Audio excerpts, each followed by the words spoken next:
The new me back with the OU. The dog always find his way back home, and it's so true.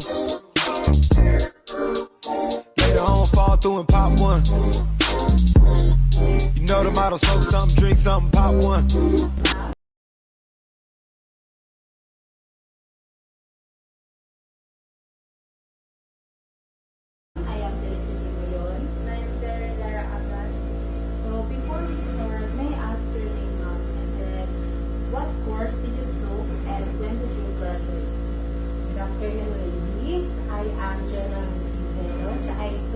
Bachelor of Science in Information System last.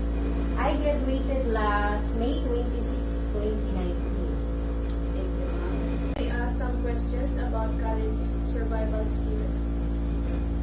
Number 1. How do you efficiently manage your time to reconcile your obligations to your studies and your extracurricular activities?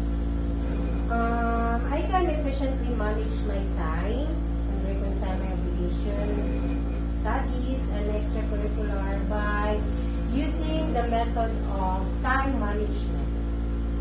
Because using the process of time management, it can easily allocate what are the things that you will do first and to be continued the last. Number 2. What can describe an instance where you had to juggle several assignments or a tight deadline? What was your strategy?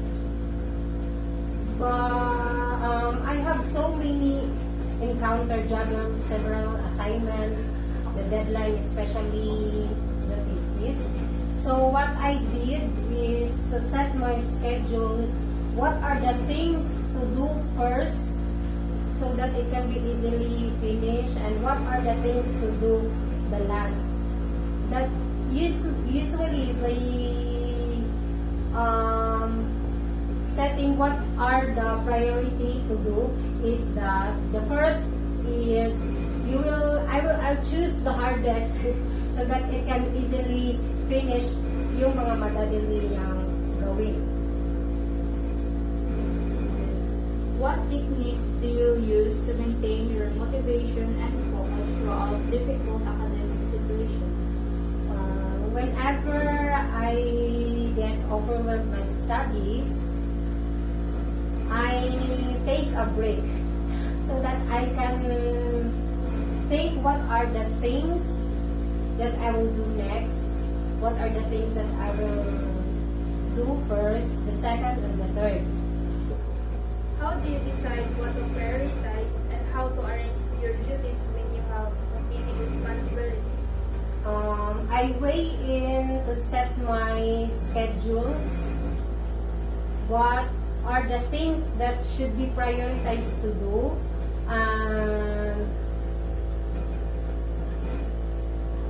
so that by using what are the things to do first is that it will automatically arrange your assignments, your duties, so it can be arranged.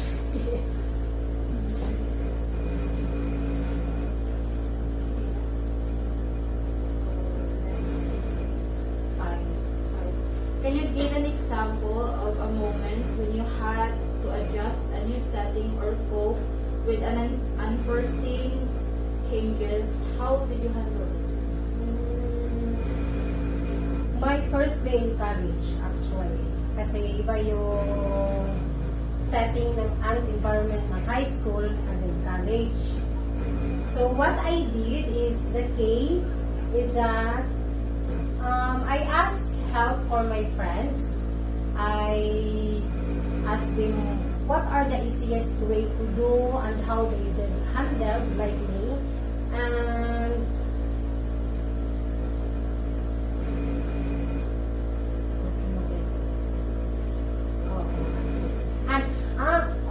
I set my schedules, especially now, technology, cell phone, so that I can easily access what are the schedules.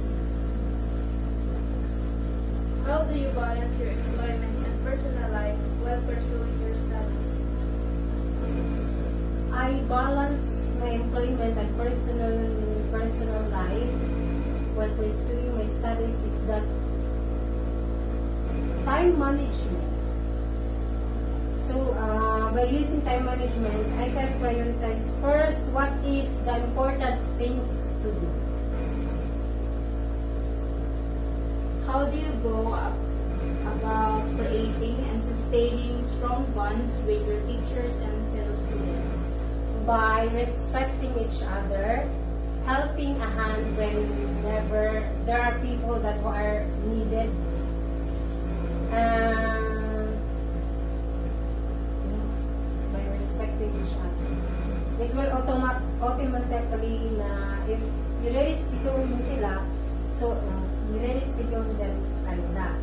Pag tutulungan mo sila, tutulungan ka din nila. Could you describe a period when you had a setback or failed in an academic course? What did you learn from that experience and how did you overcome it? Unfortunately, wala. Pero may mga subjects that it's so difficult to maintain, especially accounting subject. So what did I do is to make a double effort. I study more harder in that subject so that I can maintain what are the grades that needed in the school. What methods do you employ as a college student to deal with your stress and care for your mental and emotional health? By always reminding what are my goals, by always saying to myself that what should do, and if hindi na siya kaya, so I will take a break because I don't want to. So that hindi siya maapektuhan kung ano yung mga dapat gawin. Kasi pag hindi mo na alam yung gagawin, so you should take a break and think what to do, what are the proper ways to do. What precautions